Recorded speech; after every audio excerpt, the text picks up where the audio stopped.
மறந்தாலும் நீர் மறப்பதில்லையே, தந்தை வெறுத்தாலும் நீர் வெறுப்பதில்லையே, என் தாய் மறந்தாலும் நீர் மறப்பதில்லையே, தந்தை வெறுத்தாலும் நீர் வெறுப்பதில்லையே.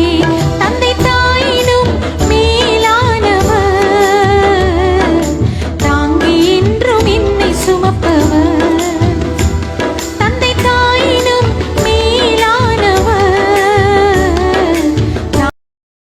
மகன் தூய ஆவியின் திரியேக ஆசீர்வாதம் நம் அனைவரையும் ஆசீர்வதித்து காப்பதாக. ஆமென்.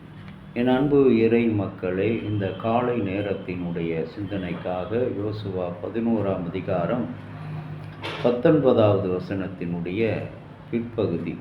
குடிகளாகிய ஏவியரை தவிர வேறெந்த ஊராரும் இஸ்ரவேலோடு சமாதானம் பண்ணி கொள்ளவில்லை. மற்ற எல்லா ஊர்களையும் யுத்தம் பண்ணி பிடித்தார்கள். இஸ்ரவேலை எதிர்த்து யுத்தம் பண்ணுவதற்கு அந்த ஜனங்களினுடைய இருதயம் கடினப்பட்டது.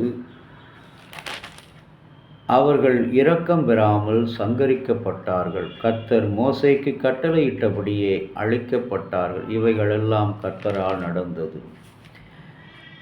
அன்புக்குரிய இறை மக்களே, இன்றைக்கு நம்மை நாமே அன்பு செய்து கொள்கிறோம். நம்மை நாமே கடவுளுக்கு அர்ப்பணிக்கிறவர்களாக வாழ்ந்து கொண்டிருக்கிறோம். வாழ்வில் மகிழ்ச்சியோடு வாழ முதலாவது நாம் கடவுளை அன்பு செய்ய வேண்டும். பிறகு நம்மை அன்பு செய்ய வேண்டும். இந்த பூமியை விட நமது அன்புக்கு தகுதியானவர் நாம் மட்டுமே என்று புத்தர் கூறுகிறார். இந்த பூமியை விட நம் அன்பிற்கு தகுதியானவர் நம்மை விட ஒருவரும் இல்லை என்று புத்தர் கூறுகிறார். ஆகவே முதலாவது ஆண்டவராகிய கடவுள் சொல்கிறார், உன்னில் அன்பு கூறுவது போல நீ பிறனிடையும் அன்பு கூறுவாயாக என்று. லேவியராகமம் 19ஆம் அதிகாரம் 18வது வசனம்.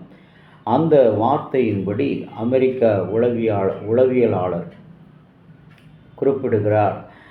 ஸ்காட் பெக் என்ற உளவியலாளர் அன்பு செய்வதே அனைத்திற்கும் அடிப்படையானது என்பதை திருமறையிலிருந்து மிக அழகாக சொல்கிறார். செல்ஃப் லவ் என்று சொல்லி.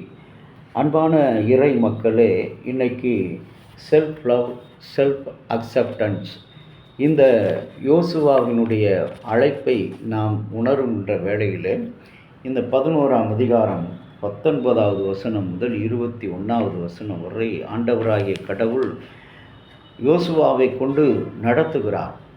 இஸ்ரவேல் மக்களுக்கு விரோதமாக போரிட்டவர்களை எல்லாம் அவர் அடித்து சங்கரித்து போடுகிறார்.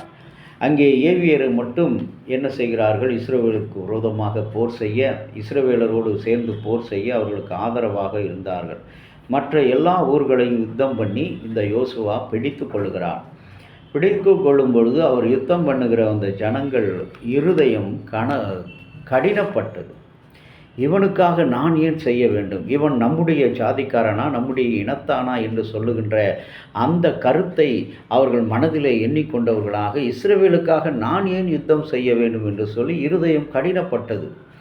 கடவுளுடைய பிள்ளைகள் இஸ்ரவேலர்கள். இன்றைக்கு கடவுளுடைய பிள்ளைகளாக எவனொருவன் தனித்து காணப்படுகிறானோ, இன்றைக்கு அது சமுதாயமாக இருக்கட்டும், குருசேகரமாக இருக்கட்டும், தெருவாக இருக்கட்டும், நாடாக இருக்கட்டும், மாநிலமாக இருக்கட்டும், ஊராக இருக்கட்டும், தனித்து காணப்படுகிறான் என்று சொன்னால் அவன் கடவுளுடைய பிள்ளை. கூட்டமாக இருக்கிறான் என்று சொன்னால் அவன் பிசாசினுடைய பிள்ளை.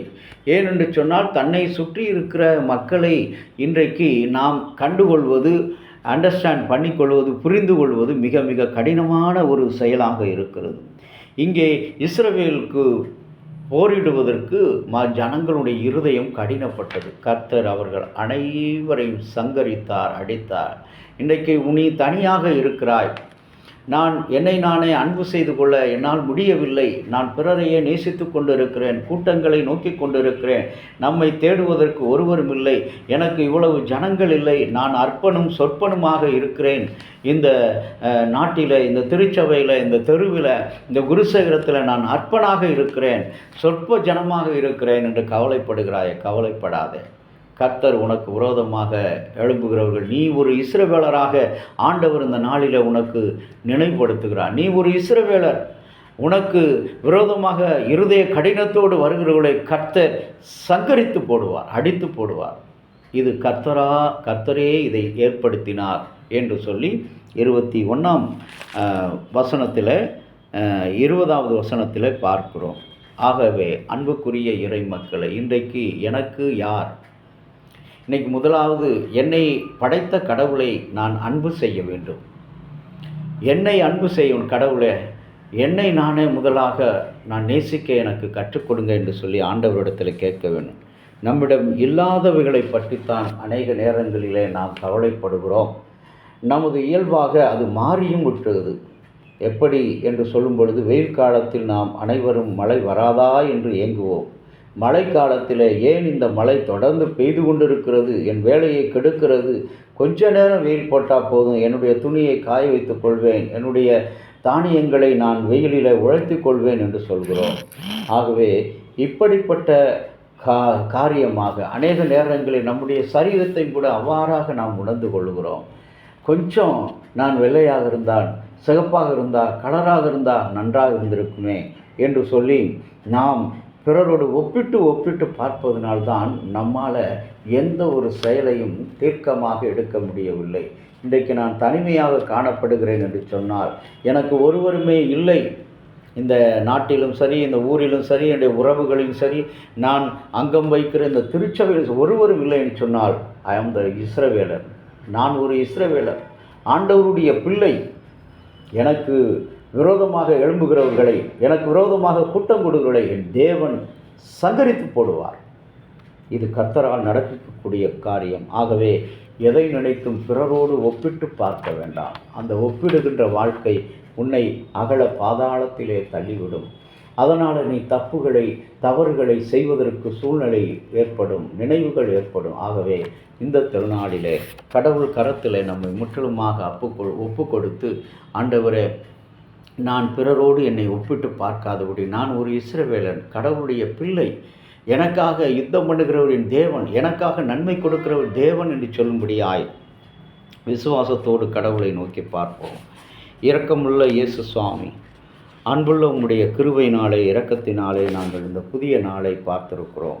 இந்த நாளுக்கென்று நீர் எங்களை ஆண்டவரை தெரிந்து கொண்டீர், நாங்கள் தெரிந்து கொள்ளவில்லை. ஏனென்றால் தாயின் கற்பத்தில் உன்னை உருவாகும் முன்பாகவே உன்னை அறிந்திருக்கிறேன் என்று சொன்ன ஆண்டவர் இந்த நாளிலும் அப்படிப்பட்ட கிருபை கொடுத்திருக்கிறேன். திருச்சபையும் ஆண்டவரே, ஆயர்களையும் திருப்பணிகளையும் நாட்டின் சமூக அடையாளத்தையும் நீர் ஆசீர்வதியும். இயேசுவின் நாமத்தில் வேண்டுகிறோம் நல்ல பிதாவே, ஆமென்.